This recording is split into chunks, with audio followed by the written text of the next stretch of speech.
السلام علیکم ورحمۃ اللہ وبرکاتہ۔ رب اشرح لی صدری ویسر لی امری واحلل عقدۃ من لسانی یفقہوا قولی رب یسر ولا تعسر وتمم بالخیر آمین یا رب العالمین۔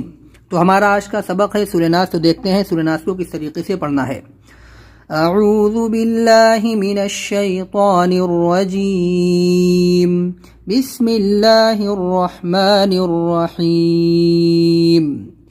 قل اعوذ برب الناس ملک الناس الہ الناس من شر الوسواس الخناس الذي يوسوس في صدور الناس من الجنة والناس۔ تو سورہ ناس میں دیکھیے یہاں پر ہے قل، اس کو قل نہیں کرنا ہے، قل پڑھنا ہے، قلقلہ نہیں کرنا ہے۔ قل اعوذ، عین واو پیش عو، عین نکالنا ہے۔ قل اعوذ، ذال ہے، قل اعوذ۔ پھر برب، را کو موٹا کرنا ہے، برب، بے نہیں کرنا ہے، بی ہے، برب الناس، برب، بین نہیں کرنا ہے، ان کو زیر کی آواز نیچے جائے گی۔ پھر یہاں پر غنہ کرنا ہے، ان کے اوپر تشدید ہے، برب الناس۔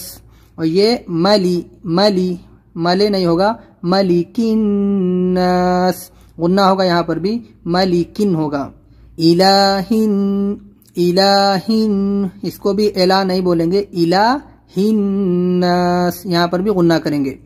یہاں پر نون ساکن کے بعد میں شین اخفا لیٹر، یہاں پر اخفا کریں گے، نون کی آواز کو ناک میں چھپائیں گے۔ من شر الوسواس الخناس، یہاں پر بھی خا کو ادا کریں گے اور نون پہ غنہ کریں گے۔ تو من شر الوسواس الخناس۔ اور یہ ہے الذی، یہاں پر تشدید ہے، اس سے پہلے الف ہے، اور تشدید کو ہم کس سے ملائیں گے؟ کچھ ہونا چاہیے تو الف کو ہم حمزہ بنائیں گے، یہاں پر زبر لگائیں گے۔ اور اگر اس کو ہم ملا کر پڑھیں گے، یعنی اس کو پڑھنے کے دو طریقے ہیں۔ یہاں پر اگر ہم آیت نہیں کریں گے، رکیں گے نہیں کیونکہ لام الف ہے، تو خناس الذی ہو جائے گا، اور اگر ہم رک جائیں گے تو خناس پھر الذی اس کو پڑھیں گے، یہ الف ہے، حمزہ بن جائے گا۔ الذی، اس میں آپ دھیان دیں، ذال ہے، زا نہیں نکلے۔ الذی یوسوسو فی، یہاں پر لوگ اکثر اس میں ویوسوسو یا کچھ اس کے یعنی جو آواز ہے بدل دیتے ہیں، لیکن یہ یوسوسو فی صدور الناس من الجنتی، یہاں پر دیکھیے یہ جنتی ہے، جنتی نہیں پڑھنا ہے، من الجنتی والناس، یہاں پر بھی غنہ کرنا ہے۔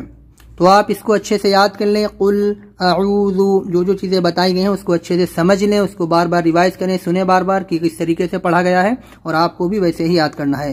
ایک ایک لفظ کر کے یاد کریں اس کو، جن کی غلطی زیادہ ہے وہ لوگ اور اچھے سے محنت کریں اس میں، تاکہ آگے ان کی غلطی نہ آئے۔ تو یہ بہت چھوٹی صورت ہے، اس کو زبانی یاد کر لیں، ضروری ہے، کیونکہ آپ اس کو نماز میں ہر روز پڑھتے ہیں تقریباً، تو آپ کو یہ اور دوسری فاتحہ کل ہم نے پڑھی تھی اسے بھی زبانی یاد کر لیں۔ بہت سے لوگوں کو زبانی یاد ہوگی، لیکن جنہیں یاد نہیں وہ لوگ یاد کر لیں اچھے سے، لیکن یاد رکھیں کہ الفاظ صحیح ادا ہونا چاہیے، حرف صحیح سے نکلنا چاہیے۔